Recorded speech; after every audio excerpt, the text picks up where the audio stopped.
नमस्कार दोस्तों। लम्हे ज़िंदगी में एक बार आप पुनः आप सभी का स्वागत करती हूँ। लम्हे ज़िंदगी में एक जो कि आप सब जानते हैं एक साहित्यिक मंच है और ये हम सबके और जो मेरी आजकल क्लास चल रही है, आपकी हिंदी सरल हिंदी, साहित्य से जुड़ी हुई ये हिंदी है, जिसको हमें समझाने के लिए आए हैं आदरणीय प्राणीनाथ मिश्र जी, जो हमारे साथ कोच्चि से जुड़े हैं।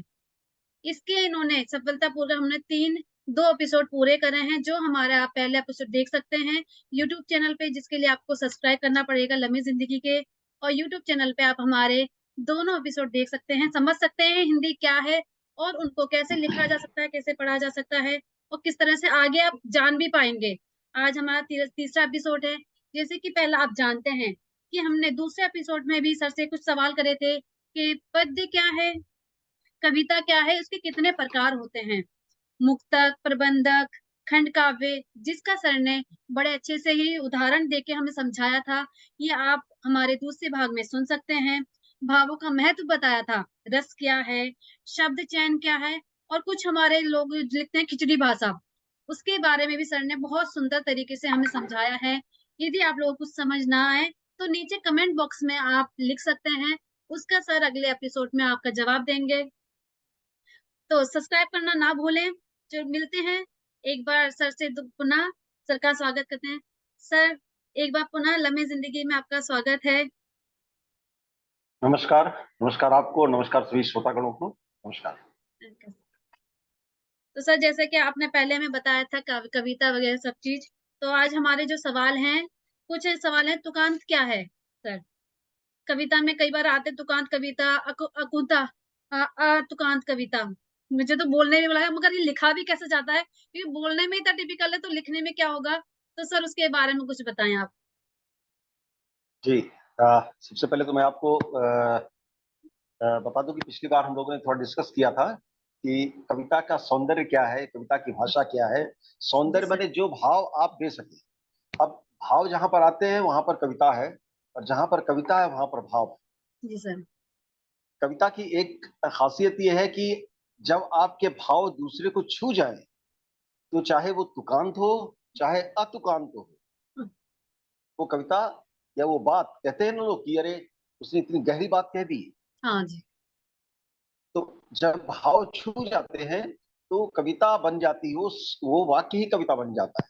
लेकिन जब वो गाने लायक हो, हुँ, जिसको हम संगीत सुर और लय ताल पर गा सके, बोल सके, तब वो तुकांत होती है। माने तुकांत मतलब उसके जो आखिरी कुछ शब्द हैं उनके तुक मिलने चाहिए। जैसे आपका है कि एक फिल्मी गाना याद आया हमको, बहुत बहुत अच्छा गाना लगता था। जी एक सर। प्यार का नगमा है, मौजों की रवानी है, हाँ, जिंदगी और कुछ नहीं, तेरी मेरी कहानी। अब ये तेरी मेरी रवानी कहानी। है, कहानी है, जवानी है, निशानी है, अच्छा, ये और तुकांत बन गया। ये तुकांत बन गया। अब ये जो आनी है, है। ये लास्ट में जब आ जाता है तो ये एक धुन बन जाती है। अच्छा, सिर्फ यही नहीं, एक प्यार का नगमा है, मौजों की रवानी है। अब ये एक एक एक इसका, ये वाक्य का एक एक मीटर है, ये इसकी लंबाई है। एक प्यार का नगमा है, मौजों की रवानी है, हुँ, जिंदगी और कुछ नहीं, और कुछ भी नहीं, तेरी मेरी तेरी मेरी कहानी है। कहानी है। अब आप ऊपर की लाइन और नीचे की लाइन देखिए, तो इसमें दोनों में आपको लगेगा कि दोनों की लेंथ बराबर है, दोनों हाँ, की लंबाई बराबर है। और जब लंबाई बराबर है, तुक अंत में है, तो ये गाने लायक कविता हो जाती ओके, है। तो जब तुक अंदर, जब लास्ट में तुक हो अंत में, तो वो तुकांत हो जाता तुकांत। है। ये तुकांत हो गई। अब तुकांत कविताएं गाने में, अब तुकांत न भी हो, लेकिन हुँ, अगर उनका उनका मीटर या उनकी लंबाई बराबर है, उनका जो वजन है वो बराबर है, तो भी गाने में उनको अच्छा लगता है। जैसे संस्कृत के जितने भी श्लोक हैं, हुँ, वो अधिकतर श्लोक जो होते हैं या तो तुकांत होते हैं या फिर गाने लायक होते हैं। आप कोई भी प्रार्थना देख लीजिए, जैसे त्वमादि देवः पुरुषः पुराणः तमस्य विश्वस्य परम निधानम। अभी जितना ऊपर लिखा हुआ उतने नीचे है। नीचे लिखा ये है। भगवत गीता का श्लोक है। त्वमादि देवः पुरुषः पुराणः तमस्य विश्वस्य परम निधानम, वेत्तासि वेद्यम च परम च धाम, त्वया ततम विश्व अनंत रूप। अब ये चारों जो इस पे जो लाइन आई हैं, वो हाँ जी, सारी की सारी लाइन, सारे के सारे शब्द और उनकी जो मात्राएं हैं, अगर वो तोली जाए तो वो तोलने पर बराबर आती है। तो उनसे एक लय, एक गति निकलती है। और वो हो गई तुकांत चाहे अतुकांत हो, लेकिन अगर वो संतुलित वाक्य है तो गाने में अच्छा लगेगा। और अगर संतुलन के आखिरी में तुक मिल जाए, हाँ जी। और तुक ऐसा हो जो कि बेढप ना हो, जैसे कहानी है, रवानी है, जवानी। निशानी है, या या कहते हैं इस तरीके से जो है जवानी है, या इस तरीके से जो लास्ट में शब्द मिल जाए, राम है, श्याम है, काम है, आराम है, इस तरह से मिल जाए तो वो तुक बन जाते हैं, तो वो तुकांत कविता कहलाती हम्म। है। अब तुकांत कविता और अतुकांत कविता, अतुकांत कविता में मुझे साहिर लुधियानवी जी के एक बहुत ही मशहूर नज्म है, वो याद आया। मैं आपको कभी कभी फिल्म का है, लेकिन उससे पहले उन्होंने लिखा था, हाँ जी। कभी कभी मेरे दिल में ख्याल आता है, कभी कभी मेरे दिल में ख्याल आता है कि जिंदगी तेरी जुल्फों की नर्म छाओं में गुजरने पाती तो शादाब हो भी सकती थी। अब देखिए यहाँ पर सेंटेंस कितना लंबा लिखा हुआ है, कभी कभी मेरे दिल में ख्याल आता है, एक पूरा सेंटेंस हो गया। सेंटेंस पूरा। कभी कभी मेरे दिल में ख्याल आता है कि जिंदगी तेरी जुल्फों की नर्म छाओं में, ये ऊपर का सेंटेंस और नीचे का सेंटेंस दोनों बराबर है। यानी ऊपर कि का दो सेंटेंस, नीचे सेंटेंस का सेंटेंस। बराबर होंगे। हाँ, और ला। ये उसमें भी आप कह सकते हैं, कहने में उसमें अच्छा लगेगा, वो भी उसके भाव अच्छे होने चाहिए। अब देखिए यहाँ पर जैसे हमने कहा था कि कविता आप जब आप शुरू कर रही हैं तो एक कौतूहल होना चाहिए, एक एक जो सुनने वाला उसको लगे अरे उसके बाद क्या। ये साहिर जी ने यहाँ पर शुरू किया है, कभी कभी मेरे दिल में ख्याल आता है। इसके अब आगे क्या अब ये आएगा? बात, हाँ, अब इसके उत्सुकता आ बात क्या जाएगी तो अंदर। उत्सुकता आ जाती है, तो ये कविता का आकर्षण है कि कविता सामने वाले को खींचती है। हाँ जी। अभी एक मुझे शेर याद आया था, बड़ा मशहूर शेर है, हमसे आया न गया, तुमसे बुलाया न गया। हाँ हाँ हाँ, सुना है। अब ये बिल्कुल छोटा सा छोटी सी लाइन है, लेकिन ये एक हाँ। कौतूहल पैदा करता रहा। तो इस तरीके से शाहिर जी का हम जो कह रहे थे कि लंबी लंबी उन्होंने लाइनें लिखी हैं, फिर भी बैलेंस लाइन है, संतुलित लाइन है, सबकी मात्रा, सबकी लंबाई बराबर है। कभी कभी मेरे दिल में ख्याल आता है, जिंदगी तेरी जुल्फों की नर्म छाओं में गुजरने पाती तो शादाब हो भी सकती थी। ये तीरगी जो मेरी जिस्त का मुकद्दर है, तेरी नजर की शुआओं में खो भी सकती थी, मगर ये हो न सका। और अब ये आलम है कि तू नहीं, तेरा गम, तेरी जुस्तजू भी नहीं। कुछ इस तरह से गुजारी है जिंदगी हमने, इसे किसी के सहारे की आरजू भी नहीं। क्या बात। न कोई जात, न कोई जाद, न मंजिल, न रोशनी का सुराग, भटक रही है खलाओं में जिंदगी मेरी, इन्हीं खलाओं में खो जाऊंगा कभी गुम होकर, है मेरी हम नफस भी। तो क्या ये जो बात। पूरा सेंटेंस लिखा है, इसमें तो गाया तो इसको बोला तो अमिताभ जी ने बहुत सुंदर है। और लेकिन आप देखिए इसमें कहीं कहीं पर ये शब्द मिल रहे हैं, पूरे लाइन में आ रहे हैं, कहीं कहीं पर तो जो शब्दों का ये चीज जो ये तिरगी जो मेरी जीस्त का मुकद्दर है, अब ये यहाँ पर कह के रोक दिया उन्होंने। ये यहाँ पर सेंटेंस करते करते ये रोक दिया, इसका मतलब यहाँ पर इसका संतुलन, इस कविता का संतुलन, इस वाक्य का, कविता के इस वाक्य का संतुलन यहाँ पर समाप्त होता है। अब दूसरी बात होती है, अगर आप इसके साथ ही दूसरा सेंटेंस जोड़ देंगे तो फिर उसका एक जो चार्म है, उसका सौंदर्य है, उसका बोलने की जो स्टाइल है, इलेक्ट्रिक स्टाइल है, जो शैली है, वो बिगड़ जाती है।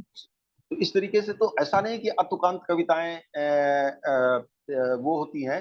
अब जैसे मैं आपकी एक कविता आपके ही किताब से लेकर के बता रहा हूँ। हाँ जी।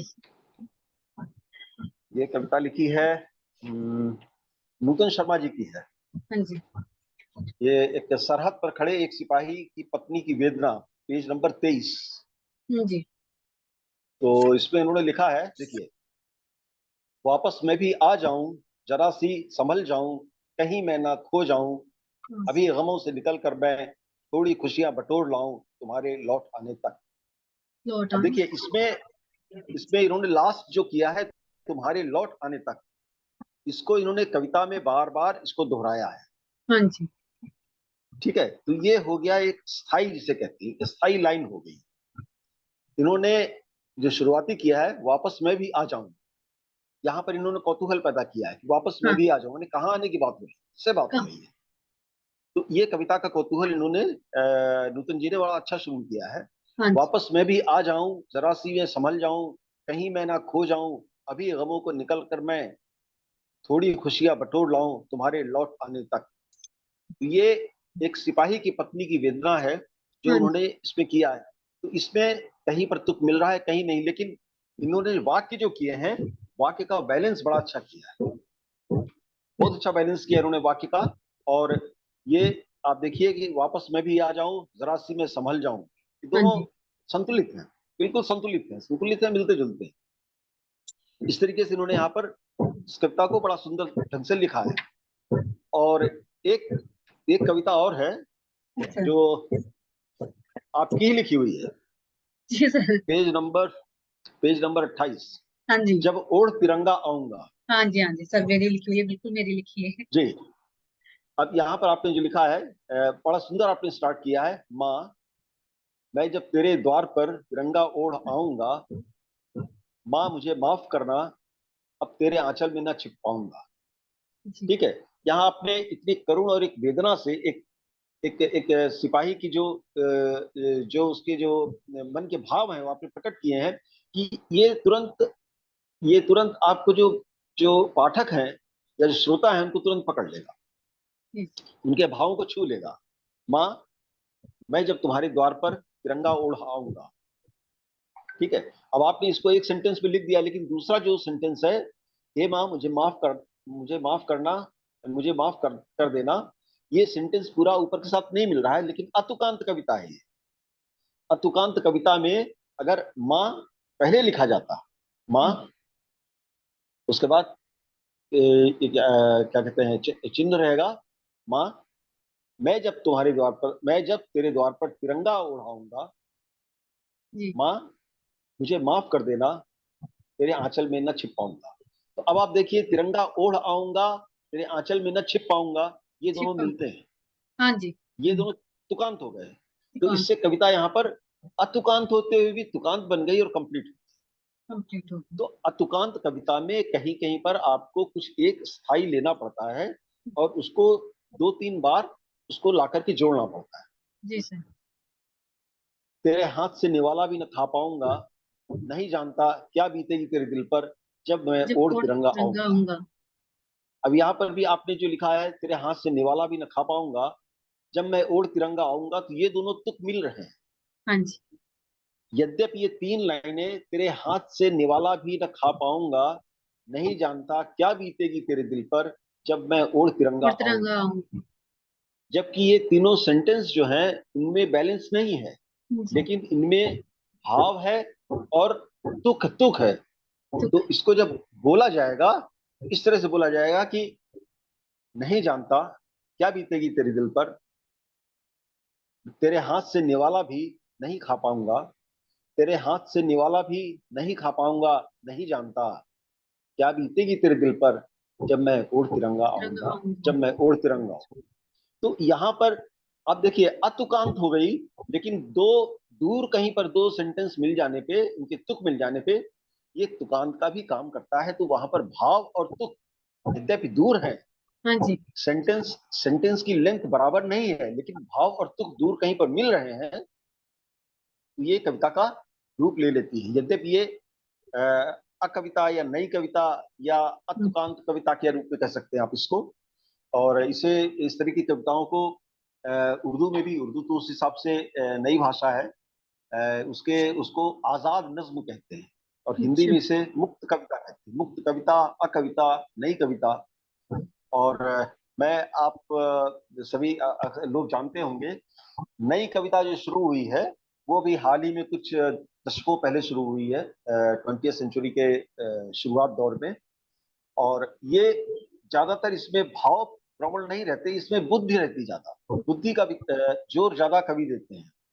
जैसे आप किसी गरीब मजदूर को देख रहे हैं, हाँ जी। वहां पर देख करके आपके मन में कुछ भाव उठे, तो उसमें आपको कोई क्रोध आया, रोष आया, तो आप जो लिखते हैं वो नई कविता के रूप में, वहां पर कोई जरूरी नहीं कि तुक आए, हाँ जी। लेकिन आप अपने भाव लिख रहे हैं। जैसे निराला जी की वो कविता बड़ी मशहूर है, वह तोड़ती पत्थर, हम्म। इलाहाबाद के पथ पर वह तोड़ती पत्थर, हाँ जी। इस तरह से। और एक भिखारी के लिए लिखा था उन्होंने, वो आता दो टूक कलेजे के करता, पछताता पथ पर आता, दिए लकुटिया टेक, पीठ पेट लिए एक, ऐसे करके है। तो अच्छा। इसमें कहीं पर भी बराबर के सेंटेंस नहीं है, लेकिन अच्छा। ये बड़ी मशहूर कविता है क्योंकि उसमें उन्होंने भिखारी का जो इतना भावपूर्ण वर्णन किया है वाह। और उसको कई जगह टुकड़ों टुकड़ों में तोड़ा है, तो वहां पर वो ला करके एक कविता अच्छी हो गई। मैंने 2008 में एक कविता मेरी प्रकाशित हुई थी। हम्म, मेरी पुस्तक थी अपने आसपास, उसमें थी। तो उसके मैं कुछ सेंटेंस आपको कहूँ कि मैंने लिखा था कि एक शाम सीता का पति राम, एक शाम सीता का पति राम आया रावण के पास और बोला, हे रावण, ले सीता का हाथ थाम और कर कुछ मेरे खाने का इंतजाम। तो यहाँ पर जो जो दयनीय अवस्था एक गरीब की है, हाँ उसको जी। दिखाया जा रहा है, उसको दिखाया जा रहा है। तो जी। यहाँ पर भी क्या कहते हैं, उसमें मैंने और भी कई चीजें लिखी थी। और एक था कि हे रावण, ऋषि मुनि भी अब हमें सताते हैं, मांग कर जो लाता हूँ छीन ले जाते हैं। अब ऋषि मुनि भी हमें सताते हैं, यहाँ पर सताते हैं, मांग कर जो लाता हूँ छीन ले जाते हैं। छीन सताते हैं और छीन ले छीन जाते ले हैं, जाते ये हैं। दोनों यहाँ ये मिल तुक गए। मिल रहे हैं, ये तुक मिल रहे हैं। हाँ तो जी। इसको हमने अलग से अलग उसमें पद में रखा है। उसके बाद जो नेक्स्ट पद था थोड़ा लंबा है। मेरी पंचवटी जला दी है दंगाइयों ने, मेरी पंचवटी जला दी है दंगाइयों ने, हाँ धनुष जी। बाण बेचकर, धनुष बाण बेचकर पी ली है शराब, लक्ष्मण के संग छोटे भाइयों ने। अच्छा।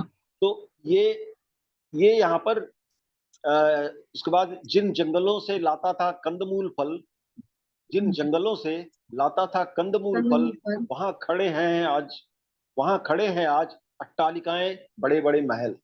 तो ये आज का, ये अतुकांत कविता है, बिल्कुल हाँ टोटली जी। अतुकांत है। लेकिन इसमें फिर भी बीच बीच में जो पद लिखे गए हैं उसमें कुछ कुछ सेंटेंसेस तुक को आ रहे हैं। मिलाया गया है। तुकांत आ रहा है उसमें।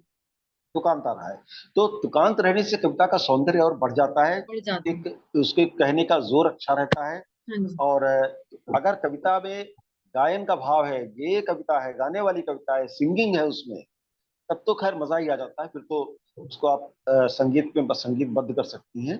तो ये होती है तुकांत और अतुकांत कविता। हाँ। तो सर मैं अपने जी श्रोतागणों से कहूंगी कि जैसे कि आज सर ने बताया कि तुकांत और अतुकांत, तो इनके बारे में जी आप लिख सकते हैं। इनके छोटे छोटे जो पॉइंट्स बताए सर ने, वो आप लिख लिख सकते हैं। जब आप कविता लिखेंगे तो उनके भाव, रस, तुकांत, अतुकांत का आप वो महत्व जान सकेंगे और अपनी कविता, सुंदर सी कविता की रचना कर सकेंगे। तो दूसरा सवाल पूछते हैं सर से। सर काव्य जी शिल्प और काव्य कला क्या है सर? देखिए, काव्य तो एक विषय विषय है। हाँ जी। और ये काव्य शास्त्र एक मैंने आप समझिए कि ये इसका एक व्याकरण है, हाँ ये जी। एक शास्त्र है। काव्य सर। करना भी एक शास्त्र है। जैसे हम लोग व्याकरण शास्त्र कहते हैं, साहित्य शास्त्र कहते हैं, हाँ भाषा जी। शास्त्र कहते हैं।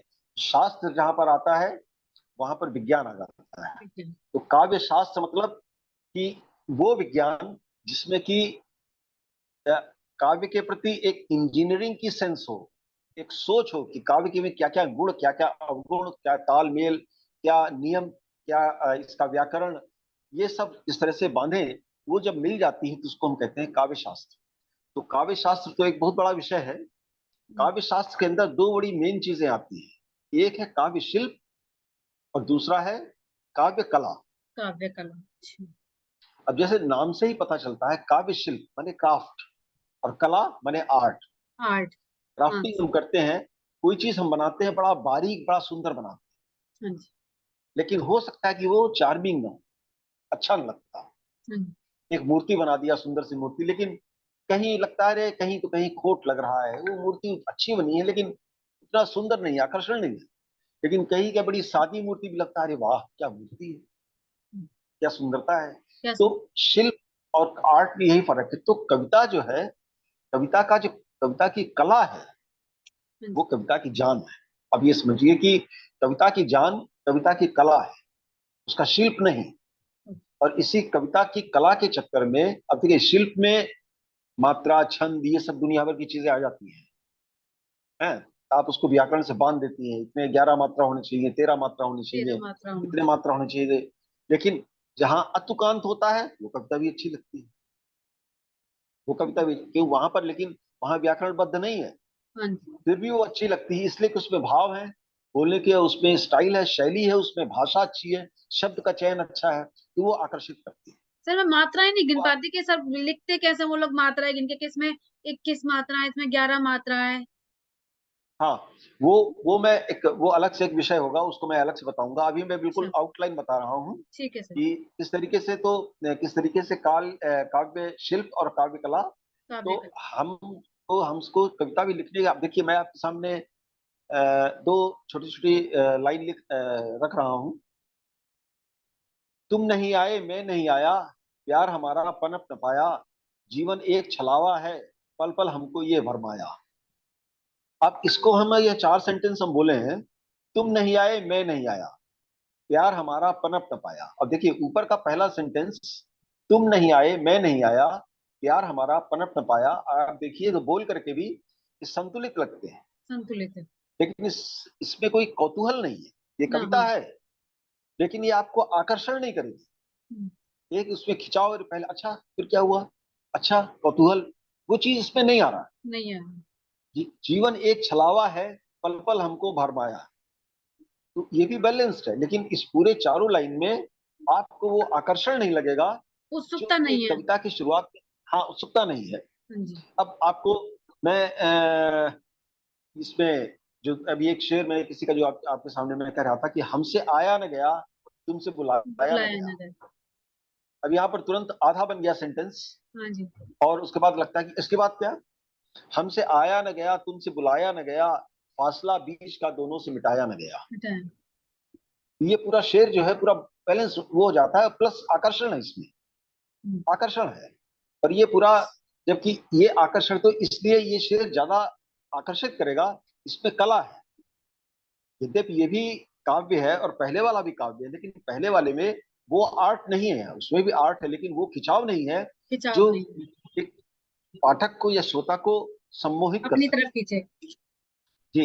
अब हम्म, जैसे मुझे अपनी कविता महाप्रलाप मेरी एक लंबी पुस्तक रही है, 2019 में प्रकाशित हुई थी, तो उसके उसके शुरुआती में हमने लिखा था, उसको लोगों ने बड़ा पसंद किया है कि आप अ,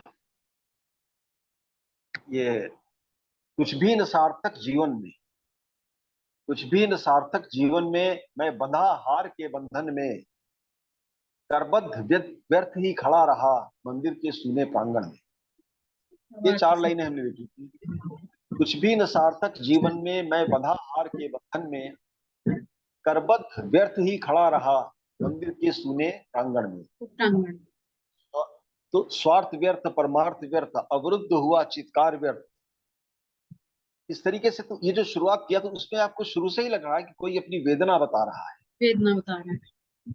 ये पुस्तक की शुरुआती मैंने पहले ही जो ये पद था, उस पद में ये चार लाइन है, तो यहाँ पर से कौतूहल आता है कि भाई क्या कहना चाह रहा है, कैन। कहना चाह रहा है, क्या कहना चाह रहा है, तो वहां पर शब्दों का चयन, और शब्दों के चयन के साथ साथ ये आपकी भाषा, बैलेंस, तुकबंदी, ये सबको मिलाकर जब आप, और भाव जो है आपने दिए हैं, कुछ भी न सार्थक जीवन में, मैं खड़ा हार के बंधन में, करबद्ध व्यर्थ ही खड़ा रहा मंदिर के सूने प्रांगण में। अब मंदिर सूना प्रांगण माने और कोई नहीं, वो मंदिर माने, मंदिर क्या है, खाली है पूरा एक पूरा। खंडहर खाली है, अभिशापित हो सकता है मंदिर, या हाँ। प्रांगण अभिशापित हो सकता है। तो ये सारे विचार एक पाठक और श्रोता के मन में आने शुरू हो जाते हैं, तो वहां पर उसको आकर्षण होता है कि अच्छा, इसके बाद क्या हुआ, अगला पद पढ़ें, अगली लाइन पढ़ें, उसमें तो क्या हुआ वहां पर होगा। से खिंचाव। जी। हाँ। तो ये यहाँ पर आता है आर्ट, यद्यपि ये शिल्प में है, ये काव्य है, और लेकिन इसमें आकर्षण भी है। आकर्षण। तो जब आकर्षण आ जाता है, तो काव्य में जब आकर्षण आ जाता है, श्रोता और पाठक बिल्कुल मुग्ध हो जाते हैं, और तब वो कहते हैं वंस मोर, बस एक बार वो। फिर बोलिए, एक बार फिर बोलिए, एक बार फिर बोलिए। तो ये सारी चीजें तब वो शिल्प से रहती आर्ट हैं। बन जाती है। बिल्कुल। तो शिल्प तो रहता ही है, उसके साथ क्योंकि उसमें कला आ आर्ट भी जाती आ है। जाती है, कल आ जाती है, कल आ एक जाता सुंदरता है, आ जाती है। जी जी, सुंदरता। एक हाँ सुंदरता आ जाती है। तो इस तरीके से क्या कहते हैं, कविताएं होती थी। ये कविताएं जो होती हैं, तुकांत और अतुकांत कोई भी हो, उनमें आर्ट होना बहुत जरूरी है। हाँ और जो गुनगुनाई, आप देखिए, हम अभी आप तुकांत और अतुकांत की बात कर रहे थे। हाँ जी। आपको आज हम आपके कहाँ पर हैं, आपके मंच पे ही शायद किसी ने लिखा है, ये महेश शर्मा जी ने आज आपने एक वो दिया था ना, चल हाँ, कहीं दूर चले, एक चल टॉपिक कहीं आपने दूर दिया। चले। अब देखिए, अब इसमें मैं आपको महेश चंद्र जी की कविता सुनाता हूँ। बड़ा सुंदर लिखा है उन्होंने। हाँ जी। बहुत हो गया घुटकर जीना, आमन चल कहीं दूर चले, सीखेंगे जख्मों को सीना, आमन चल कहीं दूर चले। आज कहीं दूर चले। अब इसमें देखिए, इन्होंने चारों सेंटेंस में बिल्कुल बैलेंस करके, संतुलित करके ऐसा रखा है कि आप इसको गुनगुना सकते। बहुत जी। हो गया घुटकर जीना, आमन कहीं चल कहीं दूर चले, सीखेंगे जख्मों को तुमको सीना, सीना, आमन चल। अमन दुख की दूर चले। हाँ। बहुत अब इसके सुंदर है। बाद भी जो उन्होंने बहुत सुंदर लिखा है, यारी है अब दुनियादारी, सबको है अब दौलत गलत प्यारी, प्यारी। निकला जिगरी यार कमीना, आमन चल कहीं दूर चले। दूर चले। तो अब वाह। यहाँ पर भी इन्होंने इस तरीके से ये संतुलन करके रखा है, संतुलित। आकर्षण भी। और शुरुआत भी इन्होंने बड़ी अच्छी किया, बहुत हो गया घुटकर जीना। हाँ तो यहाँ पर जैसे ऊब करके, ये महेश जी ने लिखा है कि ऊब हाँ। करके, बहुत हो गया घुटकर जीना, आमन चल कहीं दूर चले। अब यानी तो बहुत सुन ली इन्होंने, सबकी, अब चल। हाँ, बहुत सुन तो इस ली। तरीके से इन्होंने बहुत बहुत एक रोचक शुरुआत की है। और अच्छा। रोचक शुरुआत से लगता है कि अब अगला पद हम पढ़ें। तो हाँ। ये होता है काव्य का सौंदर्य। और सौंदर्य। इस काव्य के सौंदर्य के हिसाब से ही बेसिकली हम उसमें आगे बढ़ते हैं और देखते हैं कि इसमें आर्ट कितनी है। शिल्प तो है ही, क्योंकि आप देखिए इनके मतलब जो सुंदर चारों कितनी है। सेंटेंस, हाँ, सुंदर कितना, मतलब चारों सेंटेंस पढ़े हुए हैं, बराबर के हैं, उनमें बराबर के। मात्राएं सब बराबर हैं। आप बोलिए तो सबके बोलने में संतुलन है, कहीं ज्यादा या कम, कहीं कुछ नहीं है। तो इस तरीके से ये हो जाता है कि क्या कहते हैं आपका, शिल्प भी है इसमें और आर्ट भी है इसमें। शिल्प भी भाव है भी है, इसमें और रस भी आर्ट है, भी है। यानी कि सब। और हाँ, और गाने लायक भी है। तो ये संपूर्ण कविता कहलाएगी, ये संपूर्ण कविता कहलाएगी। संपूर्ण कविता है ये। अभी हमारे एक मित्र की एक पूरी किताब थी, ड्रामा। हाँ अभी जी। इन्होंने इसमें कई जगह कई सारी चीजें लिखा है। देखिए, अ, अच्छा, कहीं कहीं पर इन्होंने कहीं छोटे शब्द लिखे हैं, छोटे वाक्य लिखे, कहीं बड़े वाक्य। उस पल भोली बाला ने वह सुंदर तनमन देखा, प्रथम दृष्टि ने ही मन में खींची थी प्रेम सुरेखा। ये छोटे छोटे सेंटेंस में हाँ पूरा जी। किया है। अब उसको उन्होंने बड़ा किया है, नारी का मन देख जिसे जब करे, नारी का मन देख जिसे जब करे परीक्षण पूरी, आकर्षण को छुपा तनिक वो और बनाती दूरी। ये यहाँ पर उन्होंने दोहा लिखा। तो पहले उन्होंने दूसरा लिखा, दूसरा उसका बैलेंस था, दूसरा उसकी लंबाई थी।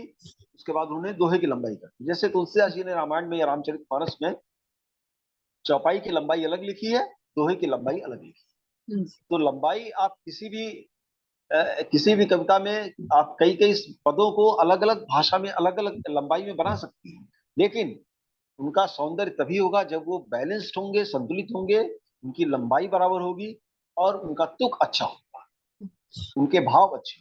भाव अच्छे होंगे। जी। ठीक।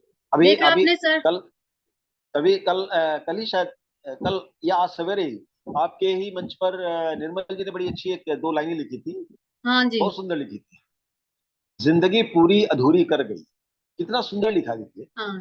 उन्होंने कहाँ कॉमा लगाया, जिंदगी पूरी अधूरी कर गई। अब आप देखिए, इतना उन्होंने इतना भावपूर्ण और इतना गंभीर शब्द लिखा, वो मैंने सेंटेंस बनाया है। जिंदगी पूरी हो गई, लेकिन जिंदगी को अधूरी कर गई। जिंदगी पूरी अधूरी कर गई, खेत में करके मजूरी मर गई। हाँ जी। यहाँ पर उन्होंने एक गरीब का, किसी के व्यक्ति का ऐसा दिया है कि मजूरी करते करते तो उसकी डेथ हो गई। तो ये उन्होंने दो सेंटेंस में ये पूरा जीवन एक लिख दिया। अब वो दो बताइए लाइनों कितना में अपनी पूरी गंभीर सब लिखा है। क्या पूरा वाक्य बोल देते हैं हाँ, अपने भाव। पूरा, हाँ, बहुत सुंदर बोला है। और बड़े, देखिए यहाँ पर तुक भी दिया है, कर गई मर गई। मर गई।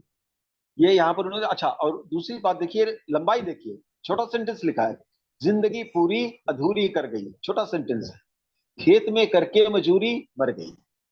तो आप इसका तुकांत देखिए, इसकी जो मीटर है, इसकी लेंथ है, इसका लंबाई है वो देखिए, और इसका भाव देखिए।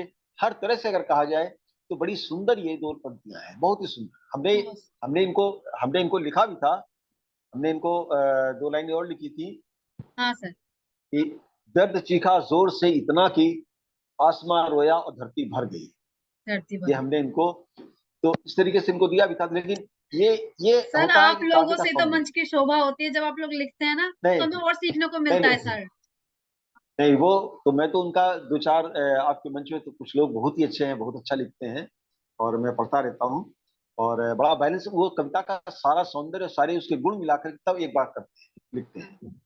और उसमें खास तौर से निर्मल जी जो एक बहुत ही प्रगाढ़ व्यक्तित्व वाले व्यक्ति हैं, बहुत ही हाँ प्रगाढ़ उनका मतलब बड़ा सौंदर्य पूर्वक लिखते हैं, वो है महेश चंद्र जी हैं।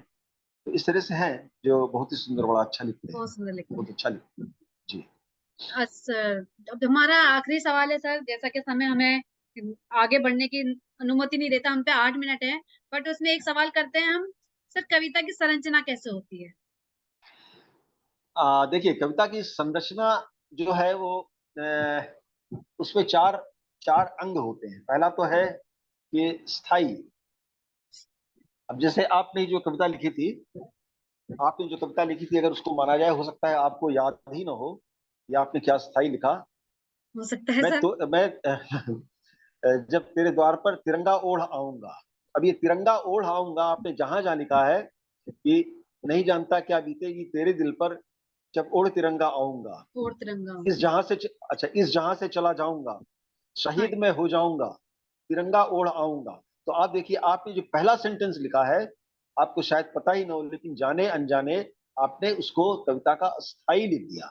स्थाई मतलब इसकी शुरुआत की जो लाइनें होती हैं, जिसको हम लोग मतला कहते हैं, गजल में पहली दो लाइनें, हम्म। वो स्थाई होती हैं उसमें। अब आप देखिए, मीरा के पद या सूर के पद, जसोदा हरि पालनी झुलावे, ये स्थाई है। सही। इसके बाद झुलावे, खावे, रुलावे, ये सब जो है उसके बाद आएगा। लेकिन हर सेंटेंस के बाद जब भी आप भजन गाएंगी तो पहला वाला लाइन अपने आप आ जाएगा, तो वो स्थाई होता है। स्थाई है। और उसके बाद होता है अंतरा, जो अंतरा। बीच का होता है। बीज का। और उसके बाद होता है समाप्ति, समाप्त। जो आप अंत करते हैं। तो ये कुछ इसके अंग हैं, जो हमारे ख्याल से समय तो काफी हो गया है, शायद 35 से 40 मिनट हो गए हैं। हाँ, तो छह ये मिनट रहते स्ट्रक्चर हैं। जो है, संरचना है, स्ट्रक्चर संरचना है। ये थोड़ा लंबा विषय है, तो इसको अगर अगले हफ्ते के लिए रखें तो बेहतर होगा। हाँ, कोई बात नहीं सर, हम ना, मगर चलो एक कविता को इंसान को भी पता चल गया कि हमें इस चीज की संरचना कैसे करनी है, क्या उसमें स्थाई रखना हाँ है, भाव रखने हैं, रस रखना है, और किस तरह से उसकी तुकबंदी करनी है, तुकांत है, मतलब लयबद्ध होनी चाहिए, उसको बहुत सुंदर तरीके से ढालना है। हमें 2-3 एपिसोड में हमें ये पता चला कि कविता की संरचना कैसे करनी है। सर बहुत अच्छा लगा। मेरी फ्रेंड और लोग सुनते भी हैं, पूछते भी हैं कि बहुत अच्छी चीज जी। शुरुआत करिए पूजा, क्योंकि हमें जरूरत थी इस चीज की, हम सीखें, हाँ क्योंकि हम लिखते हैं हाँ, इस मगर हमें पता नहीं हम क्या लिख रहे हैं उसमें। हाँ, कई कई बार तुम देखे, लोग बड़ा अच्छा लिखते हैं, लेकिन उनके लिखने का इधर अगर थोड़ी सी शैली बदल दें, थोड़ी सी भाषा बदल दें, थोड़ा हाँ। शब्द इधर उधर कर दें, थोड़ा तुकांत कर दें, थोड़ा सा और अगर मेहनत करें, तो बहुत ही सुंदर सुंदर कवि रचनाएं लिखने वाले लोग हैं। और हम तो पहले भी कह चुके हैं कि हर एक व्यक्ति कवि होता है, क्योंकि हाँ सर। भाव उसके अंदर हर एक व्यक्ति के अंदर है। तो हर व्यक्ति कवि होता है और हर व्यक्ति कवि बन सकता है, बशर्ते वो थोड़ी सी प्रैक्टिस करे, थोड़ा अभ्यास करे, थोड़ा सा ध्यान दे। सर कई बार सर सीखने को कुछ नहीं मिलता है, इसीलिए मैंने इस चीज की शुरुआत करी है कि हम लोग सीखेंगे तो और कुछ अच्छे बन सकेंगे। ठीक है, अच्छी बात है, ये तो सीखना तो चाहिए ही, लेकिन हाँ। कविता जो है वो कविता करना एक मन से होता है, भाव से हाँ सर। होता है। भाव से और होता है। हम लोग एक दूसरे से, ऐसा नहीं कि मैं सिखा रहा हूँ या कुछ इस तरीके से है, हमसे हम लोग एक दूसरे को समझते हैं, समझ करके हमारी भी गलतियां हो सकती हैं। और हम चाहेंगे कि जो श्रोतागण हैं वो हमारी गलतियां, या हम कहीं पर सुधार करना है तो वो भी दें, और हमारी समीक्षा करें, क्योंकि कबीरदास ने कहा है कि निंदक नियरे राखिए, हाँ। आंगन कुटी छवाए। कि निंदा करने वाले को हमेशा अगल बगल ही रखिए, तो आप खुद निर्मल बन सकते हैं, अच्छे बन सकते हैं। अच्छा तो मैं बन आप सकते। सबसे गुजारिश करूंगा कि आप इसमें प्रोग्राम में क्या त्रुटियां हैं, क्या दिक्कतें हैं, किस तरीके से और इसको बेहतर बनाया जा सकता है, ताकि सिर्फ यही नहीं कि हमारे और आपके आने वाली पीढ़ी और बच्चों के पास भी ये चीजें पहुंचे, ताकि उनके अंदर जो छोटे छोटे जो उनके जो विचार आते हैं वो भी अपना कविता के रूप में लिख सकें और एक कल्पना अपनी बढ़ा सकें, एक एक भाव बढ़ा सकें और एक सौहार्द लोगों के बीच में ला सकें। कविता का मतलब ही है लालित्य, एक दूसरे को जोड़ना और प्रकृति का, शब्दों का, भाषा का सौंदर्य बढ़ाना। हाँ,